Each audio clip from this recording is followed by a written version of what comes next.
Right? It's like picking up a book and going, oh, look, this is terrific. And I've got a couple of tools and tips on life. Put it back up there 2 weeks later, you've forgotten. And so personal development is like reading books. Retreats are great because they stop the momentum of your life and get you to settle and relax.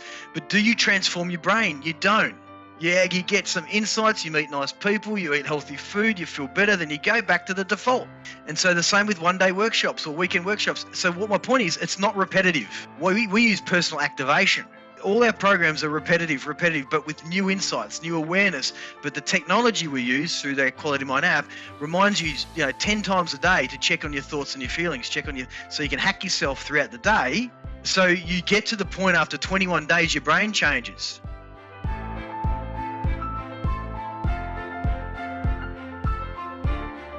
What is going on, everybody? Guys, welcome back this week to another amazing, very exciting, very insightful and informative episode of the Superhuman Life.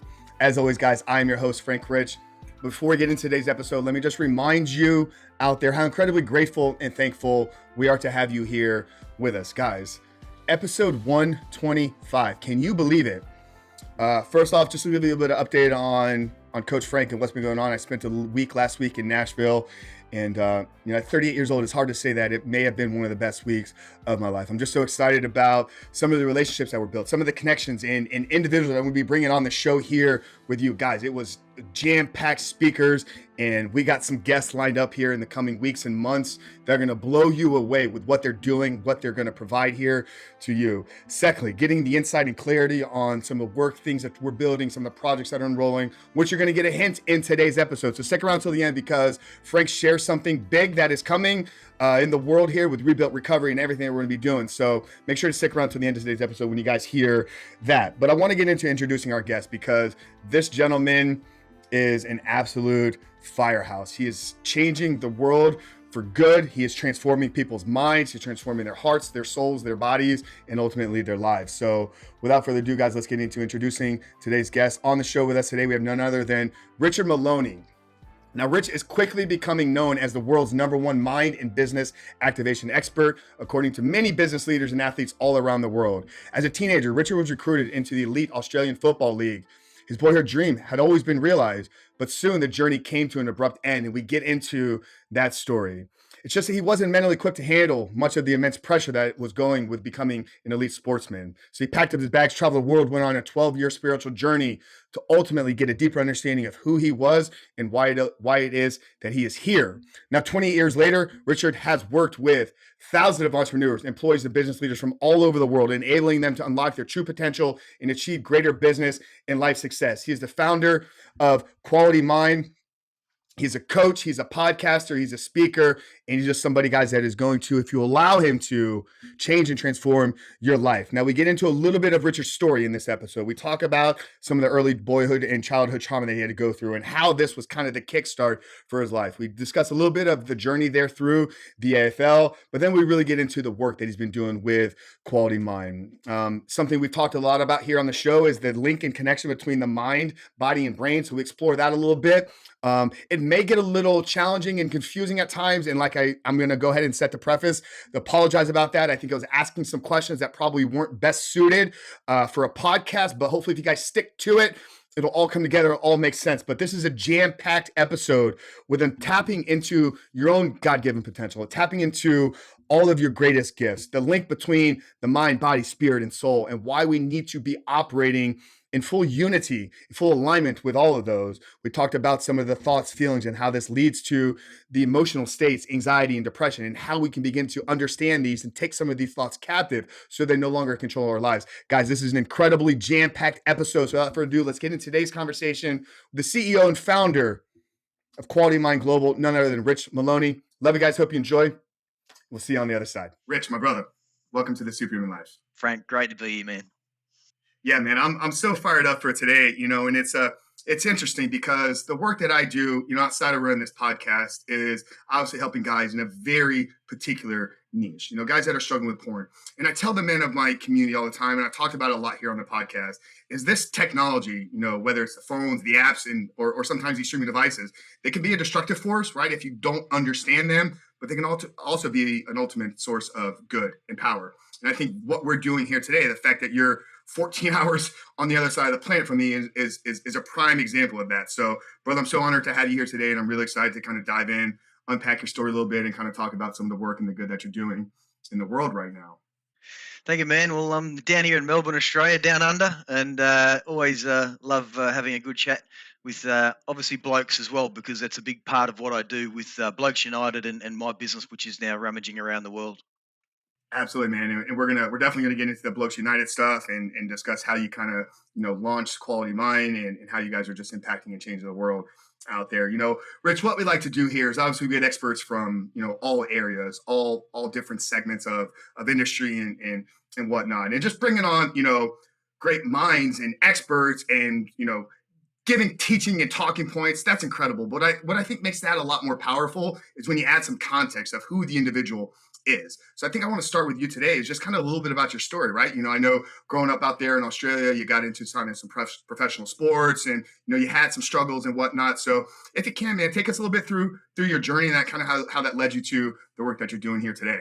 For sure, man. Well, I guess going right back, I was a bit of a wild child. I grew up, didn't like authority. I was had a chip on my shoulder, and went through, two schools, asked to leave two schools, asked to leave the Scouts. I was just a wild kid, and sport was more or less my outlet, and I used that to the best of my ability to sort of set myself up in life and be respected and recognised, you could say, when I didn't really understand. I would have been put in that category, Frank, in ADD, without being diagnosed back then. I had this really scattered, creative mind, and going into school and reading was a real struggle for me, and I couldn't assimilate with my teachers. And yeah, and so as I came through the years, I was in a gang, and I was fighting a lot, and doing some serious stupid stuff. And my parents were seriously concerned about me, had psychologist after psychologist, and locked up occasionally on the weekends and things like that. And then it got to the age of about 16, 17. After I was asked to leave my second school, I thought, well, you know what, I don't really want to keep going. I've had enough of this bullshit life sort of attitude, and that's how bad I was going. And I actually had the tree picked where I was going to jump, and wasn't far from a house where I used to go and hide in that tree at night time. My dad looking for me. It was a bit of a wild experience. And don't get me wrong, my dad and mum and I, we're best friends, but this is what was going on. Yeah. What was home life like, if you don't mind? I mean, if you don't mind exploring it, like, A, for one, like, did your parents have a strong relationship? Like, was it a two-parent kind of home? Did you have a good example? And then what was the relationship like with you? And, more specifically your father, but parents in general? I'd be curious if you talk about that. Yeah, so when I got here, my parents said to me I didn't want to be here from day one. I just was just in a shitty mood the whole way through, and that's what they say. But I say, well, it comes down to your leadership a lot. So it's a two-way discussion here. They were going through a lot of financial problems. They weren't that close. Dad was president of the football club, and he's an awesome guy, but I think he was going through his own financial problems. He had a company collapse on him, and he was, had a heart attack, and then they separated around about the age of when I got drafted into the big league here in St Kilda at the AFL. I knew they were probably going to separate. It was just a disjointed sort of family. My sister was in San Francisco as an exchange student. We weren't really close as we hit adolescent life, and I was literally feeling like I was on my own. So my mates became my family, and when your mates become your family, and if you caught up with blokes that are doing some serious bad stuff, you obviously just assimilate into it. So. And yeah, so I definitely didn't have that level of support. But having said that, the lessons I got out of that now with my three daughters, has been a gift. So you can look at it two ways. Yeah, that's incredible, man. And I think what you're speaking to there is like, show me your friends, I'll show you your future, right? It's obviously that's kind of a cliche statement that we see kind of plastered around the internet all the time if you're on social media. But it's true, right? Obviously I talk about that in our community. You've created an incredible community. But that's just the case, right? And a lot of times we don't understand that growing up. It's like we sometimes need to go through these experiences and these challenges. So, pick it back up here. You kind of talked about, you were contemplating ending it. You kind of had everything kind of picked out, and then you get drafted into, the professional leagues. Like, where's the next 5 or 10 years kind of take us in Rich's life? Yeah, this is where it gets more interesting. When I decided, because I'd spray painted the school. I mean, this is new information to people. That I got kicked out of one school, asked to leave, went to the next school. Within the week, I'd spray painted the whole school. And this guy who sold me the spray can in the hardware store, he was part of year 10. Part of the leadership group. And I said to him, "Listen, if you dobber me, mate, I'm coming for you. Like, this is going to be your worst day of your life." And he didn't. Right. And so then I kicked on a bit further, and because it was at that level. So then at 18, 19 years old, I was still in a bit of strife with the law. But anyway, I got drafted to St Kilda football. In the Australian rules, football here is the number one sport in Australia. It's like the NFL maybe, or the NBL, right?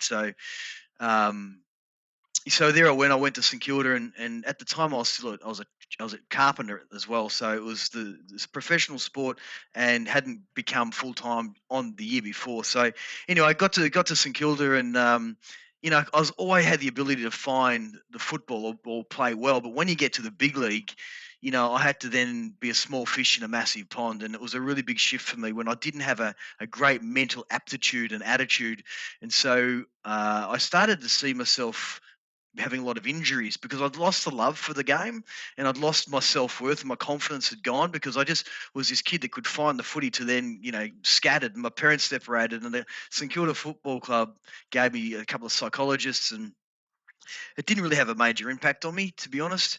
And so anyway, I played a bunch of reserves games, and then I left. I just quit. It was all too much, and so I went into depression and heavy times, and then my sister came back from San Francisco as an exchange student, and my parents had separated then, and I was picking my mother up off the floor, crying most nights, and it was a really heavy time. And my grandmother rang me actually, and she goes, "Rich, when are you going to man up, bud?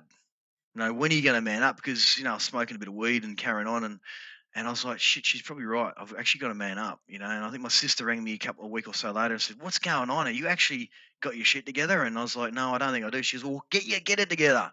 And I was like, I went to bed that night, and I woke up going, "Actually, I've got to change my game here."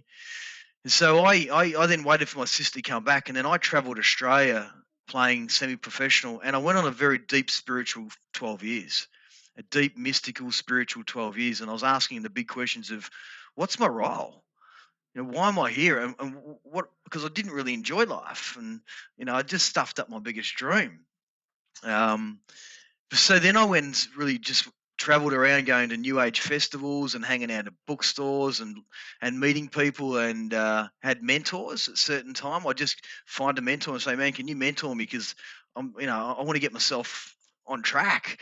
And so I had one mentor for 20 years, and I had other mentors for a year or 2 years, but you outgrow them a lot of the times. And anyway, long story short, on that journey around Australia, I grew up, and I went over to Western Australia and played football over there and captained a team to championship success. And then I ended up working at 5 elite sports teams in a commercial management role or a leadership role. And I was the knockabout captain, or the guy that was had his foot around earthy and an enforcer, because I used to enjoy a punch on. And then I was meditating on Thursday nights and diving into Buddhism, diving into religion, diving into NLP, all sorts of neurology, neuroscience. And then so I had this contradiction going on, Frank. I was like the enforcer on the footy field, but then I was this young little Buddha guru kid trying to grow into this spiritual / sportsman.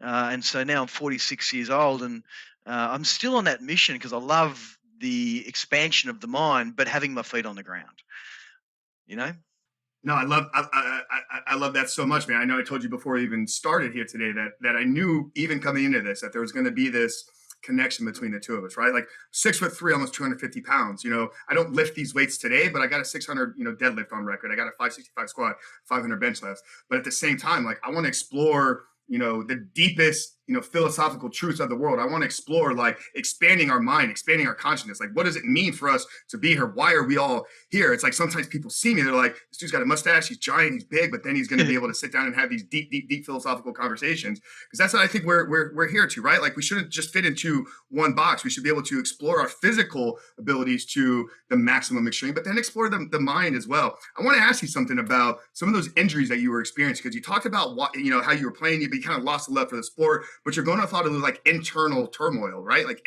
inside, like the emotional state. It's things that I've dealt with in my bodybuilding career. Like literally, I couldn't figure out why certain parts of my body just physically hurt. And now that I've been years removed from this, it's like because of what was going on inside of me. So speak to, if you can, like, the connection between like what you're going on internally and how sometimes that manifests in physical injuries or physical symptoms. Yeah, that's really cool, because as I started to really go into the deeper aspects of the mind and the power of the mind, and this is when I actually started loving life again. I was like, yes, I've found my passion. I'm like, woohoo. And that's why I was just like soaking things up, because up until then I'd literally read 2 books because I couldn't read. Mm-hmm. I just get bored. My mind's going zing, zing, zing, zing. And so that's why I love audio, more so these days. But then I started to sort of see myself. Why did I get all these injuries when I lost the love for the game? And then I started to see patterns in other people. And I started as I was keep playing the sport for the next 10 years. When I wasn't fully committed to the sport, or I'd lost the love for the sport, I'd find a lot of times I'd get injured, and I'd like your subconscious mind literally going, "Hey, dude, you're not consciously ready for that. I'm going to give you a break." And maybe I was looking into a lot, but I started to see patterns. And so then I was working at a bunch of AFL, Australian rules football teams, and working with elite athletes, because I was starting to become a coach. And I started learning to coach at 27 years old. I started to go and get diplomas in life coaching and studying psychology. And now, as I said, that's 25 years ago. But then all over the course of these years, I'd be at an AFL club and I'd say to a couple of players, I said, listen, you're consistently injured here. It's not your body, man. It's your mind. And they were like, well, that's a bit too space age for me, dude. And I was like, well, just follow me. And they'd say, and after a while, I had one player, Easton Wood at the Western Bulldogs, and he's like, all right, well, I've been with a psych for, a couple of months. It's not really working for me, so I'll follow you. And so he'd come to my office, and, I'd literally expand the hell out of his brain. And it's a model I use, the child and master model, to actually get out of your mind and to see your mind for what it is and not what you think it is. And so I took him on I worked with him for 2 years all up, but within the first 3 or 4 months, he went from playing 3 out of 20, maybe 6 out of 22 games a year to 19, and then in the second year, he says to me, what am I going to get this year? I said, well, what you haven't achieved premiership captain, you haven't achieved a all Australian, you haven't achieved the best and fairest. And he's like, well, that ain't going to happen. And I said, well, then I'm not working with you. And he goes, well, until you can actually see it, and until you can really bring it into your vision for the next year or two, I can't. You've got conditions, and you got your stories already told. So, adios, amigo. And he's like, okay, well, maybe I'll work with you. I said, all right. Well, I was only charging him like $5,000 back then. I charge 10 times that now.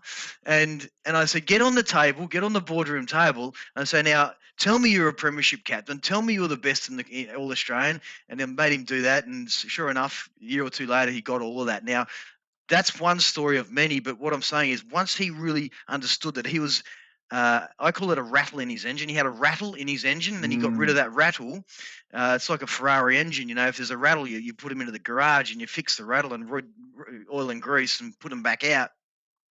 And then I started to get quite a bit of media attention, and quite a lot of athletes came in from that. So once they realised their mind was basically, their body was led by their mind, everything started to open up. And that's when I wrote Injury-Free Mental Training for Elite Athletes. Yeah, that's great. I think this is a good point to really maybe kind of zero in on the subconscious mind and programming, right? Because obviously you and I know that controls so much of the reality that we create. I talk about it in our work. We've discussed it here on the podcast. So if somebody is struggling here, they see themselves one way, but their subconscious is always in this self-sabotage. For me, I'll just kind of give a couple of examples here, just kind Yeah. of based upon the work that I do. So get these guys, they watch our videos, they consume our content, they're struggling with this addictive and compulsive behavior, right? So they go 7 days and they're like, all right, I got this, I'm good, I'm clean. And then they find themselves on day 8 sitting in front, hypnotized by some videos on the internet, and they can't even realize like how they ended up there. So what are some steps? I'm assuming this is probably what you teach here in the child and master model. If somebody like literally, like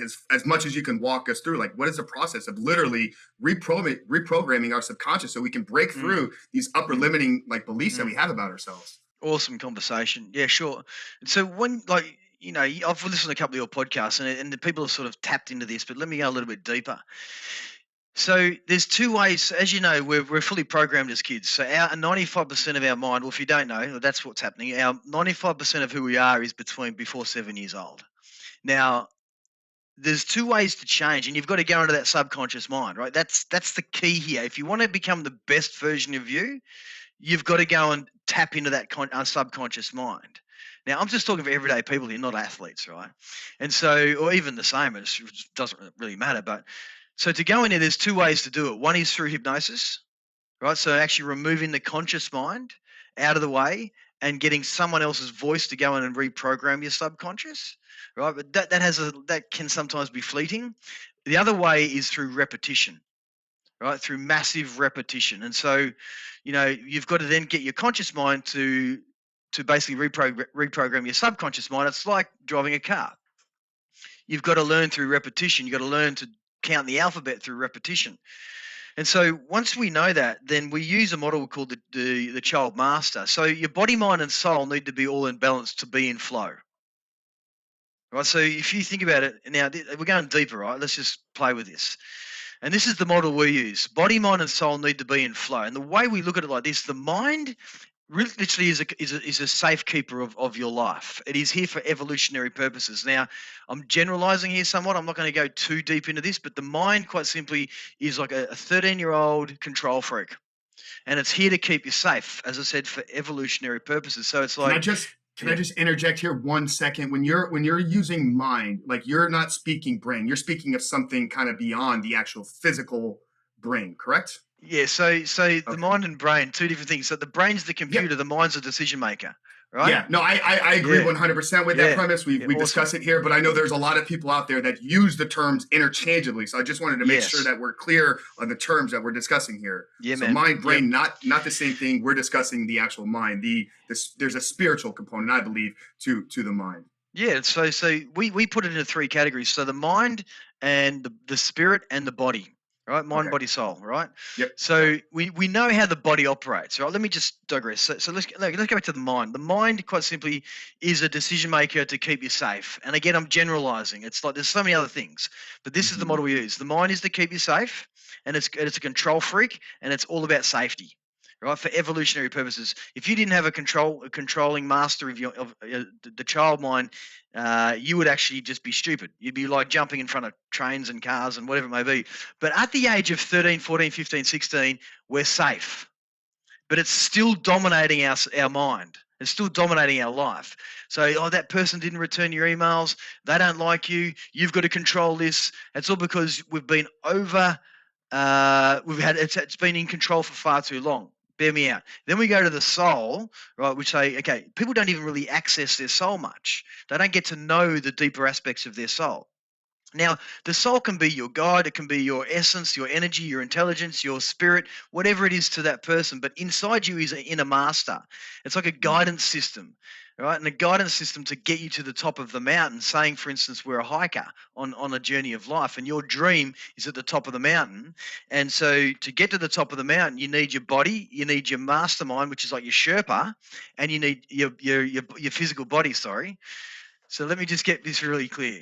So you need the body to get to the top of the mountain of your dreams. You need the mind to choose your way up there, to make decisions to get there. And you need the deeper part of you, the mastermind, we call it, to basically, like a Sherpa, to help you guide you to the top of the mountain innately through intuition, through gut feeling as well. Are you with me so far? Yes, sir. Okay. And so we know how the body works, right? So then if we really dissect the mind and the soul, okay, the body, the mind, as I said, is a control freak. Right, and to get to the top of the mountain, it's going to guess its way there, but the Sherpa's already been there. The Sherpa's already been there. All right. So when we learn to sort of move away from our child mind and into our mastermind in life in general to get to the top of the mountain, which is our dreams, we start getting more messages, universal messages, innate messages, and we start tapping into a part of us that is actually a raw intelligence, as opposed to the child mind, which is all a bit of guesswork because it's here to keep you safe. So the role of the mind, quite simply, is to walk in and say, "Oh, this room's safe. It's not too bad. I'm okay now."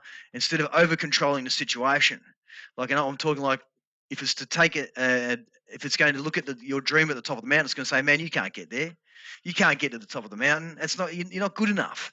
And so that's if we listen to that part of us. Okay, we're going to sink. We don't get to the top of our mountain.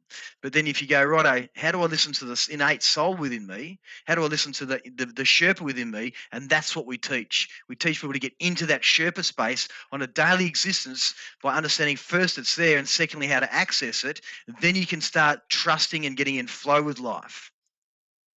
Yeah, because so then you're really setting it. Then you're sort of getting into the coach's box of life. Yeah, right. That's what I'm going deep. And we go, okay, now I'm making a decision right now based on being full of worry, full of fear, full of concern, or I'm making a decision here based on that's my passion, that's my excitement. My mastermind is about empathy. It's about understanding and no victim. Okay, so all of our life we've grown up with an over-dominating mind as opposed to really taking ourselves over to a mastermind because it's within all of us, right? And you've got to teach. This is part of spiritual intelligence too, right? And it's a bit of everything, but it's really this space here. When you move your mind from child to master all day long through reprogramming, you get to know the master within you. Are you with me? I'm 100% with you. Yeah. So we use technology, mate. We use a mobile phone app. So this is just one of many steps, right? This is just the initial steps, is to go, okay, you aren't your child mind. You're actually more to you than there is. There's an intelligence center within you, and it's driving you to reach your dreams. It's telling you how to get there daily, moment by moment. But we don't know how to communicate. A lot of us how to communicate with that innate Sherpa within us. We're just stuck in this 13-year-old mentality, majority of people. And our soul's journey doesn't want you there. Otherwise, you get compression and depression. Now, that's incredible. I mean, I have so many ways I could go with this. I have some thoughts around kind of my view here, Christianity, and kind of how that runs in parallel. I may keep that for later. I may not mention it at all. But I want to kind of talk about, because you talked about 95% of our programming is done before the age of 7, but then you were using these, the numbers like 13, 14-year-old mind. So can you talk about how is the mind, that's what's being programmed before the age of 7? And then what's happening there within the mind between the ages of 7 and 13? Okay, so I've got you confused a little bit. Okay, so I was talking science somewhat for a minute there, saying modern day science says from 0 to 7, your brain is in a frequency of hypnosis. Okay. Okay, so yeah, let me just compartmentalize here. Your brain is in a frequency of hypnosis, whether you like it or not. So you, from 0 to 7, is being programmed. You are absorbing like a sponge from your parents to what you watch on TV, to the kids at kindergarten, to the culture. You're assimilating to your tribe. So you're learning the language, you're learning how to act, you're learning to become part of your tribe. And at 7 years old, roughly 7 years old, you step out of that frequency of hypnosis, and then you assimilate into your tribe. It's like getting a Dell computer and getting a computer and there's no programs in it. So we need to upgrade the programs. Right, so that's aside, right? So that is science. What I'm saying with my model with Quality Mind, what we say is, okay, for us to get the best out of ourselves, we've got to be able to look at our thinking. Right, because our thinking is either full of control, and that's what happens with a lot of people that are stuck in a rut. They're trying to control the uncontrollable. They overthink things. They worry about everything. There's constant repeat of yesterday's thinking, and it's all about staying safe. It's all about worrying about the future, regretting the past. And so that part of our mind, I should say. So your brain has all the programming in, right? Got it. Okay, right. So your brain is the subconscious mind. It is your hardware. It's in there, right? And so your mind is defaulting to that all the time based on your personality. So your personality. So I'm talking science and I'm talking my program. Okay. So the mind has the mentality of a 13-year-old. I'm not saying it is a 13-year-old because it's all about fear and worry. Is that our mind though, or is that our body? Well, see, your body's, it's all connected, right? Okay. It's all connected, but your body has its own mind. Your body tells you when to go to the toilet. So this is why we only know so much. I mean, your body, it's got its own ecosystem. But when it comes to your decision making, whether you walk into that door or not, it's not really your body. It's like some part of the computer system up here that's all related. I mean, I can get a gut feel not to walk through that door. That means my body's involved. So if somebody's living in a constant state of fear, like literally just paralyzed from, I mean, even leaving the house, where do they start? Do they have to start with, I mean, there's something obviously off physiologically there. Like I would say this person probably needs to look at their body first, but what are your thoughts? Like if it's just okay, so I have the 6 stages of mindful alignment. Everything starts with a thought. Everything. Okay, everything starts with a thought. Now that thought can be a trigger. Right, that thought can be a trigger from a smell or whatever it may be, but everything starts with a thought. Everything. I'm talking, there's no more anything else. So even like as soon as you wake up in the morning, you will wake up with maybe cortisol pumping through your system, which is the stress hormone, and you go, I'm worried about something. What happens next? What happens next instantaneously, if you're thinking negative thoughts, if you're not have a high vibration, you'll get a sensation in your body that's feeling that's an average feeling. So first the thought goes in. Second happens is you'll get a sensation in your body, your throat, your head, your neck, and it's all the same. And you can do an activity right now, and I can prove this to you, right? And then stage 3 is you'll go into a mood. First the thought, second sensation, third mood, fourth anxiety, fifth panic attack possibly, and sixth depression. So the thought goes in, I'm not good enough, I'm not good enough. You're going to instantly feel a sensation in the body that's going to be feeling off. Right, that's your alarm bell going. That's your soul mind going, hey, dude, you're thinking stupid. You're off track, man, because life isn't like that. Like you're actually here to actually have a human experience, but we get warning signs. We get warning signs from our greater the superconscious, which is your mastermind, the higher essence of why we're here. We're getting warning signs that we're off track. Right, so what happens is with society is they come up, they go, I'm not good enough, people don't like me, didn't return my emails, feeling like the sensation of, clenching of the fists. And what happens if you do that long enough with momentum, you go into a mood, which starts your personality. Then if you do that long enough, you go into anxiety, because you've got your mind's going off, your body's going off, your mind's going off, your body's going off. And after a while, anxiety is like, oh my God, deep breaths, I'm not really enjoying this. It's because the way you thought creates a sensation, go into a mood, go into anxiety. Second is you can go into panic attacks. Now, I'm not saying everyone has, but it can be like it's an overwhelming sensation in the body, which is panic attacks, and the overwhelming thought process. And then you can go into depression because people that have a lot of panic attacks don't want to leave the house. And I've dealt with hundreds of people with this. Like it just seems to, I say to people, okay, you're having a panic attack in front of me. I'll tell them, tell yourself you're safe. Tell yourself you're safe. Tell yourself you're safe. Safe, I'm safe, I'm safe, I'm safe. And it stops the panic attack. Now, there's many other ways to do this, but that shows you the power of the thought. So I want to make sure I got these 6 correctly in the order. So thought leads us to our feelings. Our feelings are then going to be, it's going to lead us to the mood, right? And then the mood is going to be thoughts. Since I call it sensation.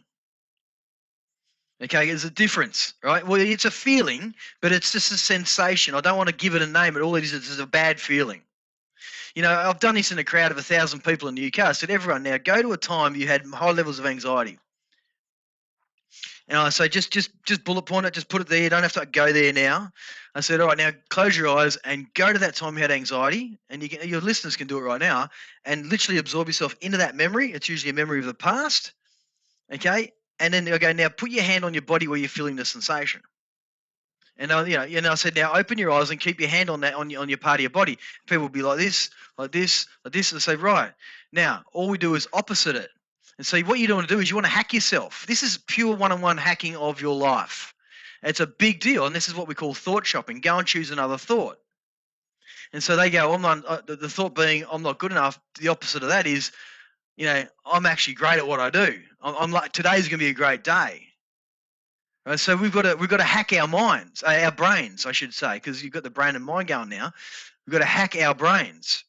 Right. So So at what point are we able to take, conscious control of this process, right? Like we can't control our thoughts. Like those are just you going to can control your come. thoughts. You can control your thoughts. 100%, man. You can control what thoughts you're having, or you can control Yep. the thoughts once they're here. Okay, please Well, explain. well, see, it's a universal law, the law of control. You have full control of all your thoughts. You have full control. Yeah, a thought might come in from I call the child mind. I'm not good enough. Mm-hmm. All right. But what am I going to do with that? I'm going to let it stay there? No bloody way. I said, get the hell out of my head. Okay. That's not what I am. Yeah. So we agree. That's what I was saying is you can't control the thoughts that you're having. You can control what you do with them once they're here. That's a good point. So, and after a while, when you hack your brain, because most people have a superhighway brain in their neurology that's so defaulted to not managing pressure and beating themselves up, you want to hack that out of your head. Mm-hmm. So this is neuroplasticity. And so Yes. I've got clients in their 60s and 70s and, that have woken up all their life and said, I'm not good enough. And they're learning to change their brains by oppositing it, which we call thought shopping, is to capture the thought because you get it through the sensation, because the thought goes in 100 miles an hour and you don't even know it's there. All of a sudden you feel like shit, right? And then you go, well, now the sensation's in. There's my trigger for me to go and find the thought. Yes. Yeah, I think that was where I was trying to go with the question. So it seems like at first, as people are maybe beginning this work, they're probably going to be working through maybe some of the depression, maybe some of the panic, maybe some of the anxiety or the moods to at least begin this work. But as you go through neuroplasticity, as you do the deeper inner work, you then are able to identify the sensations and either work yourself through the sensations. And then the next level, I'm assuming, would be you're able to identify those thoughts that aren't in line with who it is you believe you are, who it is you're trying to become. But I'm assuming that it's going to be a gradual process. Yeah, it is. It's a process, man. There's no quick. There's like, in my mind, if you want to transform your life, you cannot use personal development. Yeah, explain that. I think I'm assuming I'm going to agree 100%. I just want you to explain. So what I figured out after, because I used to work for a training and coaching company around Australia, like when I was in about 30, and my job was to survey all the programs of these people every 3, 6, 9, 12 months. And we'd go in there and do a one-day teaching. We'd go in there and teach them how to meditate. We'd go in there maybe a month later and give them one-on-one coaching. And did they change much? Not really. Right? It's like picking up a book and going, oh, look, this is terrific. And I've got a couple of tools and tips on life. Put it back up there 2 weeks later, you've forgotten. Right? And so personal development is like reading books. Retreats are great because they stop the momentum of your life and get you to settle and relax. But do you transform your brain? You don't.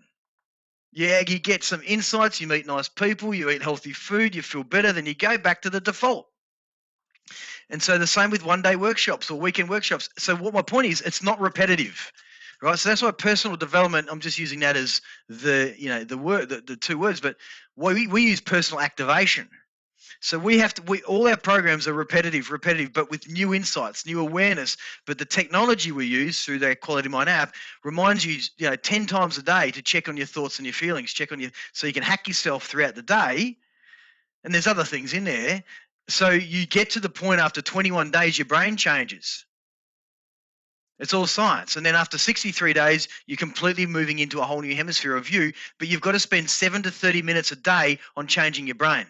Yeah, I had Dr. Caroline Leaf. I don't know if you're familiar with. Yeah, with she's work. awesome. She created the neuropsych. A lot of what you're sharing here is very similar to her work, but it's so true, right? I use a lot of physical examples. I was a bodybuilder. I've lived in the fitness space. Everybody knows how to build muscle. Like they've consumed the information. The videos are out there. The content. You got to lift weights. You got to eat. Eat in a calorie deficit if you're trying to lose weight. You got to eat in a calorie surplus trying to put weight on. So we all know that, and I think this is running parallel with what you're saying, right? You can read a book, and that's fantastic, but only 20% of your transformation is going to come from the information. The 80% of the transformation is going to come from the implementation of it, and that's where you're saying, like, if you want to transform your life, don't use personal development, but say actually implement personal development or personal activation or whatever it is that you were talking 100%. So you can't feed a baby a steak, right? And so you've got to take people on this journey of, okay, let's just get your thoughts and understand your feelings right first, and let's go into deeper aspects of who's making the decisions up here. As I said, child master, so it's just a generic way of looking at life because you aren't your thoughts. Your thoughts are part of your program. And so now that we're older, 46, I don't want to be part of my program anymore. I want to create a new program. So we get all walks of life. Mate, we got police, first responders. We've got, kids at 15, majority not, but all wanting to unhack themselves because most people, and in particular blokes, we've got a huge blokes audience, because most people are stuck in a rut and they're okay, generally speaking. They don't want a therapist. They don't want to go into heavy psychological help. They just need to activate their brain. Yeah, no, that's fantastic. I want to backtrack here a little bit. We've been talking about your program. We've been talking about obviously Yeah. the work that you do. I mean, we did an incredible deep dive in there. Probably went over some people's head. I hope people that paid attention. I go back and replay it over and over and over again because there was tremendous value shared there, real actionable stuff. But can you kind of take us back to the beginning of Quality Mind? Like, how did you discover this? I know you had this 12-year spiritual journey that you were on. Was it were you sitting under a tree one day, like, in a ayahuasca journey, or how did you kind of get there? And then what do tell us a little bit about the app and what the work looks like. So when I was 27 years old, I went to a futurist, and the futurist said to me, by 2020, the world will be very different. The cost of living will be through the roof. Hiring people to be employable people will be very hard to get.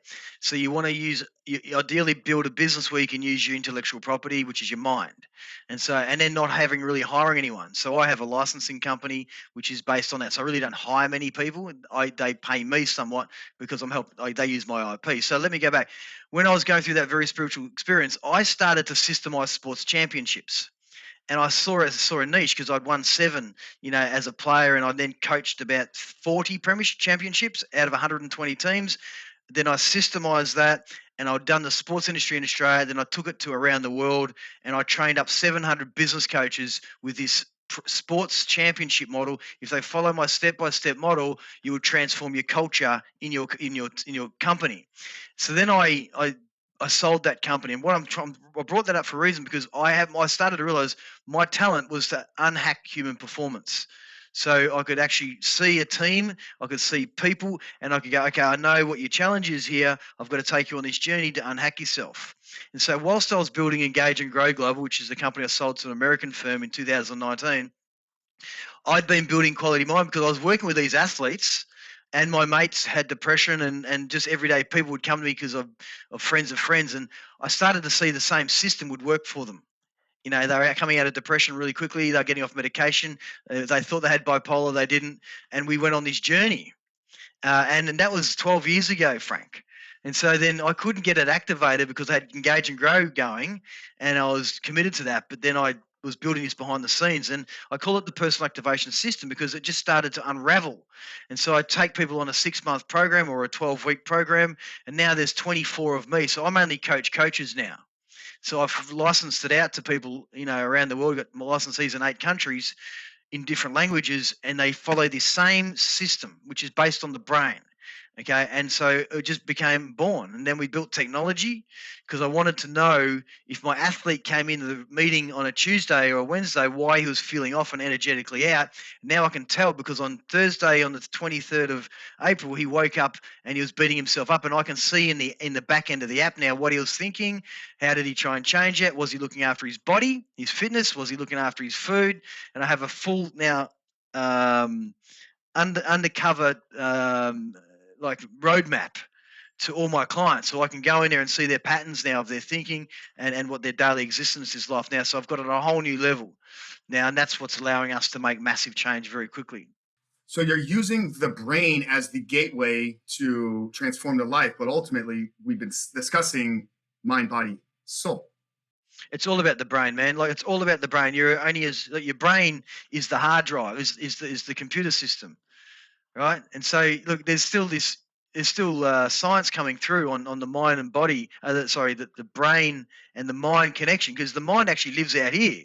They're saying, it's energetically sitting out here, and that's why you can read people's thoughts because it's not in the brain. It's actually in the Wi-Fi out here, and so it's all all one blend. The soul, body, mind is one blend of intelligence. Got it. All operated by the brain. Yeah, yeah, and also a higher consciousness.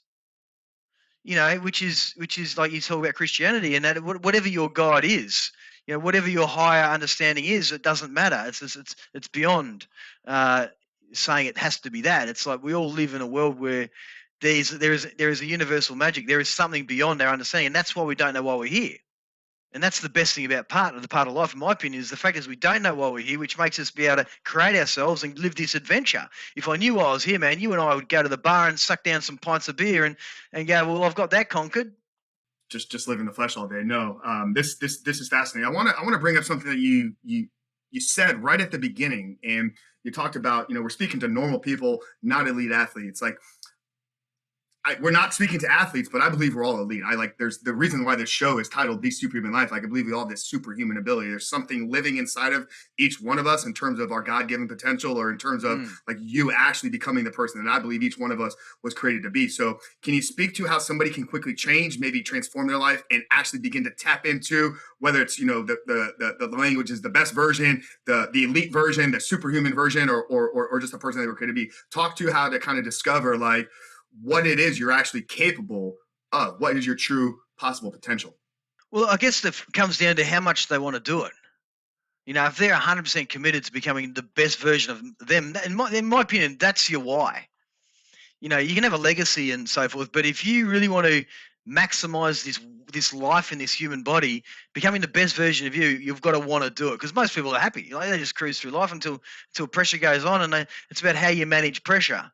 Right? That's the bottom line. And if you manage pressure very well, you can smooth through life, and you may be wealthy, you may be healthy, you may be not. But it depends on what you want to live. But to hack yourself, you've got to know you've got to hack the brain. You've got to change your brain. It depends on what level you want to hack yourself. Because I've got dreams of being a great dad. I've got dreams of leaving a massive legacy on the planet. I've got and I'm hoping that can all be at once. Let's just hope. But I've got dreams that I want to be financially free, which is on its way, and I've got all these things I want to achieve. But most people go through life not consciously aware of what they want. I had a client on the call yesterday. I said, "Listen, what do you want? Who do you want to be?" I haven't really thought about that. I said, "Well, then that's fine, but you're living unconsciously because you're a creator. You're an absolute manic creator, like you're saying." We are masters within. It's about how we unhack ourselves, become that master, because of our conditioning. And so if you know that, like I call it the canvas of life. Most people are walking around, they're painting a picture every day with their coloured paints or whatever, and they're painting on their canvas like this, and they're not even looking at what they're painting.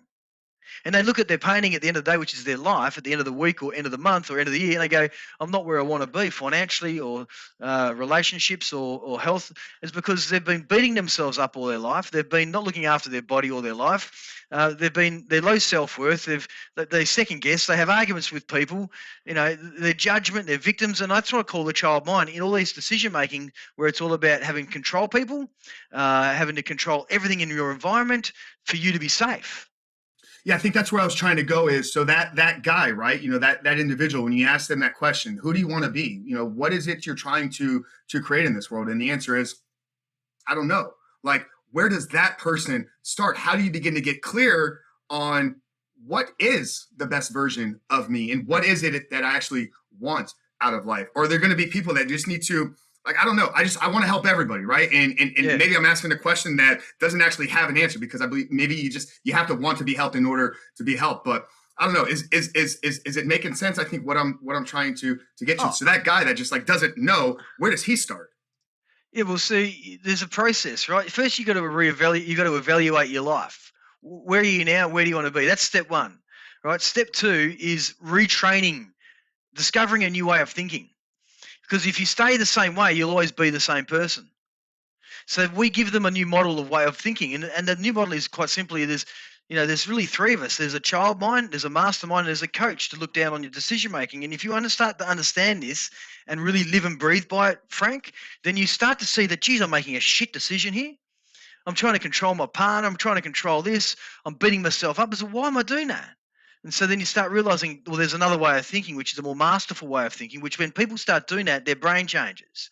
Right? Then they take them on this journey of really getting clear. Then we clean step three is we clean their minds down. And so we're making room for more, for new stuff, because there's all these stories and limiting beliefs in our vehicle, whatever you want to call it, in our life, that are literally holding us back. So you got to clean out the old. You got to go and weed out the garden. And that's step three, right? So step 2 and 3, retraining and cleaning, is happening all the time. when you get on this journey. And then step 4 is creating the new you. So really dreaming what you want to become and go, okay, well, I've got 20 years left on the planet. I don't want to stay this person. I'm here to grow, because we're all here to grow. And then step 5 is to live it out. So once people go on this journey, we've seen people literally, once they've retrained, like a business person. We've got a guy who transformed his business 10 years into his business, went 75% up in 1 year because he got himself out of the way. He got all his fears out of the way. We call it a child mind again, got all these child worries out of the way. And so he could get on the phones and be a salesperson, the master that he is, and stop worrying about what people think, this sort of stuff. And then retraining his thinking through repetition, cleaned out all these bullshit stuff he had in his life. And that's a lot of trauma in there. A lot of trauma from upbringing that you've got to then say, okay, well, then I've come to terms with that through logic and maturity and through some therapy, whatever it may be. And then he redesigned his business and himself to then dominate. And so there's a 5-step process, or a 5-star life process that we use. And I'm just using we because that's what I do to change people's lives. Yeah, no, that's incredible. I mean, you were the guy, obviously, to ask that question. I want to take a slight, change of direction here. And, you talked about Blokes, Blokes United, your brotherhood community here. You have this amazing group on Facebook, 24,000 plus strong, just what I believe is probably some of the most important work that you're doing. Yeah, it's amazing. Help people build their businesses, help people, elite performers, high performers, all these things. I think the work that you're doing there, in my eyes, is some of the most important. So if you can't talk about, the genesis story behind launching this group, I'm assuming there's going to be a story with your own past, which we discussed, with the tree and everything. Just talk a bit about the Blokes United, why you started it, what you guys are doing in there, and why for you it's such an important part of the work that you're doing. Yeah, so a couple of my elite athletes about 3 years ago or 2 years ago, when COVID came through, they're big personalities, right? So Barry Hall, who is a boxer and an AFL captain and so forth, he and I were working together, getting him back on track 2 years ago. And then Sean Higgins, which is a Geelong footballer, 300 games nearly. So they're big identities in Australia here. We wanted to travel and be on stage, and Barry and Sean be sort of the celebrity figureheads and me be the coach. And so COVID then kicked in, and we were like, okay, well, we started to see a lot of blokes really battling, So we thought, why don't we just start this Facebook group called Blokes United? And it's a forum where you can't come on and bag anyone else. You can't talk dirty to anyone else. Like, it's literally, it's 100% protected space. And so, then all of a sudden we got a lot of media attention. And it blew up really quickly. And all of a sudden, went from 10,000 to 15 to 20 to 24,000 blokes. And so, yeah, it's a forum where people can air and really be honest and not get any backlash. And if they get backlash, they get warned and they get kicked out, blocked. And it's not for women; it's just for blokes. And so, anyone that wants to come on, feel free. But the biggest conversation starters on there would be, other than managing life, would be dads trying to get access to their kids, or having a problem with the law, because they're heartbroken and they want to end it sometimes. And so it's quite powerful. We've had blokes come on and saying, "Listen, I'm at my last breath," and then you see within minutes 70 or 80 messages. If there's a repeat offender that keeps doing this all the time, we'll coach them. But usually it's a really authentic space where people go, "Shit, you've just actually pulled me out of a funk."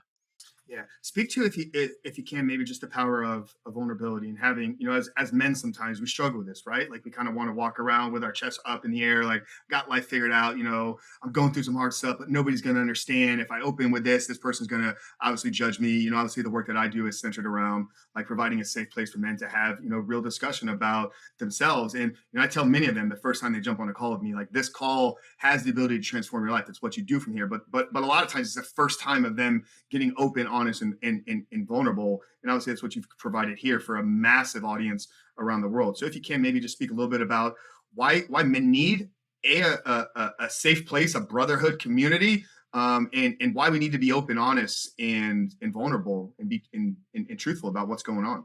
Yeah, we're a unique species. I mean, we started Women's United. It just didn't take, because ladies talk, right? They have their forums. And they can just download and get rid of their challenges. Men, especially in society today around the world, are stigmatized somewhat because of the feminist movement. And, there's a lot of, and don't get us wrong, like, there's a lot of blokes out there that need help, and they don't seek help because it's like, it's not the manly thing to do, is it? Like, I don't think my dad ever said to me, often growing up, I love you, like, there's all this, we've grown up into this species of just, I'll deal with it, mate, she'll be right. Yeah. And so, dad and I say it every time, and that's not the point. But blokes, they just don't know how to express themselves. We're more brain driven than heart driven. Where women are more heart driven, and so we get stuck in here. And so when you can build a forum, I mean, even doing one-on-one discovery calls with blokes, which I do, for free, sometimes 15, half an hour minutes, it's really hard to extract. I was like, mate, just, let's just man up with this conversation. Let's just have two men chat, And so that's what we've created with blokes. But it's a species thing, Frank. We're just a species that we're the hunter, we're the gatherer. We go and get shit done. We don't really go and nest. It's hereditary. It's like Yeah. we're on our own and we do what we need to do to get survive and to provide. And that's what makes us so great, but sometimes makes us so vulnerable too, because things are changing. I remember when I was doing this 15 years ago, and I was scared to death of people knowing that I was tapping into spiritualism and religion, and now it's everyday discussion, meditation. And Yeah. so we're progressing and we're evolving, and I'm really proud the way men are shaping. Yeah, no, I'm 100%. I agree. I'm optimist in at least this area. I feel we're obviously, what I'm doing here is playing a small, role in having those conversations, and you're seeing a lot of this pop up, all over the place. I'm a true believer that I think we're going to just continue to see this grow, and I believe that's what the world needs. I mean, I believe I believe the world needs men to step up right now, and I think it's not about stepping up from a more old school alpha like our fathers. Like, we're not going to be emotional. Like, we're going to still have that. We still need to be able to go out there, protect, provide, Yeah. build things, like be of strength and power in defense. But at the same time, we do need to be more in tune with our own emotional state, or more in tune with our mind, body, soul connection that we kind of discussed here today. Yeah, it's the evolution, isn't it? It's the real evolution. And you see people like, I don't want to get politics involved here, but some world leaders are just letting us down, and they're men, and it really pisses me off. It's like, okay, well, get a good even balance between your feminine and masculine, and your spiritual, Eastern philosophy, Western philosophy, whatever it may be. But get well worldly, man. It's just like this civilization. Just I shake my head sometimes. But we got what we got. We got to deal with it. Yeah, and honestly, if the guys are tuning into this, like, they're at least beginning to walk that. Maybe they're not living it out fully. Maybe they're not 100% perfect in this, but they're open to at least exploring the conversation. They wouldn't even have stuck around with us today. So for those guys out there, like, let's give them something to walk away with today. So if there's a guy out there that wants to change his life, wants to change the world, what's the first thing, literally the minute this episode ends, that this guy can do to begin to move forward in life? Yeah, well, I mean, on our website, we've got free life potential scorecards. You get an assessment on how you're tracking there. You can get a free coaching session with that as well if you follow up. So you go to qualitymindglobal.com. You'll see free scorecard button there, and it's just 9 quick questions on your body, mind, and soul balance. And then happy to jump on a call with our team to help you through that. That's a big starter. But I think quite simply here, Frank, is you can control your thoughts. Like, most people say, oh, I've just, you make me feel that way, or you did that to me. No. It's full ownership here. You're in full control of your thoughts, and you're in full control of what you do with them once they come through. And just know that once you get that under control, you'll release yourself from or managing anxiety. You release yourself from going into momentum, into depressive states, because it's not who you are, it's what you've become. And so once you unhack what you've become and go back to who you are somewhat, which is, masterful, is you have the potential to do whatever you want, because if you understand the power of creation, then you are a full-on creator. And so go and create positively in your life, and you can make that change at any stage of your life. Love that so much, man. And we will get that life scorecard shared down in the show notes. If you're watching on YouTube, it'll be down there, one of the first links in the description box. Rich, what are you most excited about right now? Oh, look, personally, my friend, one of the biggest excitements I've got is we're traversing around the world as a company, heading into India and UAE now and about to do America. But what I love about this is we're about to really go hard with the police and the ambulance people because they're the ones that are first stage responders, and we want to help them, make sure that they're clear because they're critical to our safety and to the way we operate as a society. And now that that's taken off because we've had police go through. Now that I'm talking. It's not selfishly there. It's about if I can impact that industry around the world, with people that are constantly not only under pressure but watching for their lives. Especially today, then I'll be a very happy person. But I'm grateful for everything, man. I've got 3 beautiful daughters. I work for myself. I live in gratitude a lot, man. And that's not a hippie thing to say. I'm actually programmed myself to go, today's going to be a great day. And so that's the way I choose to be. I love that. What about you, Frank? What about you? What am I excited about? Yeah. I was actually asked this question yesterday on a podcast, and this will be the first time this audience hears it. So we're launching a brotherhood community. So I've had one program, one offer for 4 months that we've had for our men for the last year and a half. And in one lens, I feel like I've let a lot of them down because it's just been a 4-month program. They either succeed in it. Sometimes they've gone through it multiple times with me, but I had these men that we help them in a very particular journey. So take a guy from struggling with porn to fully rebooting and being free in 4 months. But what ends up happening after that? Where does he go? What does he do? I don't know. I haven't been able to really work with them. And secondly, as a business owner here, like I've struggled with constantly having to fill the pipeline, right? Like there's no reoccurring revenue every single month. So what I'm most excited about is within the next 4 months, we're going to be launching an ongoing brotherhood community called the Brotherhood Redefined, which is dedicated to helping men level up in the 5 areas of life: faith, fitness, finance, family, putting a major emphasis on that freedom. And I think that's what's going to be our separator, right? Is because every single one of us, whether it's porn, whether it's gambling, whether it's drugs, alcohol, Netflix, procrastination, we all have things about ourselves. Maybe even you and I'm sure there's things, right? Like I'm not saying that I had everything perfect and dialed in. I'm constantly working, constantly growing, constantly evolving. So put a major emphasis on that. Is what I'm most excited about. So yeah, we're launching in 4 months, and I believe it's going to change the world. So that's what I'm most excited about, man. I can feel your passion from all the way down under, mate. It's just awesome, and you're on a mission, and you're doing it well. You're doing it well, man. Absolutely, so just let me before you finish off, just if I lost anyone today with our model, it's an hour discussion, and it takes practice, right? So guys, just you'll see a bit more about it. We'll send some videos out. You can look at my YouTube channel too. There's videos on there as well. But and anybody that got lost, like I'll take the blame for that because I probably tried to explore something that was maybe not like it wouldn't. We probably needed more time to actually discuss this, but it was good from a higher level overview. I know I got some great notes here, and I'm sure I'll unpack this a lot. If guys, maybe want questions, how did I process some of these things? I'd love to hear from you as well and reach out. So we got the Quality Mind Global. We'll get the assessment dropped up there as well. If people want to connect with you, Rich, personally, is there anywhere you're hanging out, or where's the best place to connect with you? Yeah, best way to get me personally is through Messenger on Facebook or Instagram through messages there as well. It's the best way. Or, if you want to email me, richard@qualitymindglobal.com, feel free there as well, dude. Yeah, incredible. We'll get all that dropped down here. So last question, Rich, we end every single show with this. Obviously, I touched on it here at the beginning. The title of the show is The Superhuman Life. I believe we all have something living inside of us, right? And once we can tap into and understand that, whether it's, our God-given potential or our untapped potential, or there's this resting thing inside of us, knowing that first, but then aggressively attacking it every single day with how we show up and live intentionally. That's what I describe as living a superhuman life. I like to end every single show here with asking the guests. So Rich Maloney, as we bring today's conversation to a close, how would you define living a superhuman life? Well, I think if you win the mornings, you win the day. So get yourself up early, do some fitness work, get into meditation if that's your thing, and get yourself. Like I love this thing. My state is my best mate. If I manage my state and it happens through your thoughts and your sensations, then you're going to dominate the day. So once you understand how important this state is, then you're going to get out there and dominate and become the best version of you at your own time and at your own pace. So look after the state, and then the rest of it, look after yourself. But open up to the awareness that there's more out there. And there's quicker ways now through technology, through teachings, and through Frank, for instance, and all us guys that are out there helping other blokes. There's faster ways to become the best version of you. Just ask the question.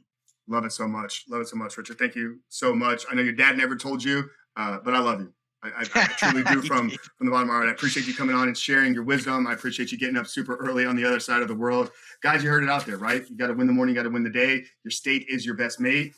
And you got to get into and you got to get lined up with your mind, body, and soul, because that's how you're ultimately going to step into living your greatest life. So, guys, we appreciate you so much. If you're new here, thank you so much for joining us. And if you haven't done so yet, you want to continue to support the show. Guys, we have seen tremendous growth in what we're doing here over these last couple of months, and it's all because of you. So you want to help us continue to get this message out there, you can support us in one or two ways. First off, leave a 5-star rating, written review on Apple or wherever you guys are listening. But most importantly, if there's somebody in your life that needs to hear this conversation today, maybe they've been struggling through some of these things, maybe they need to unlock what their potential is inside of them, do us the favor and them the blessing of sharing this conversation. But for Rich Maloney, Frank Rich, we love you guys. We'll see you next week.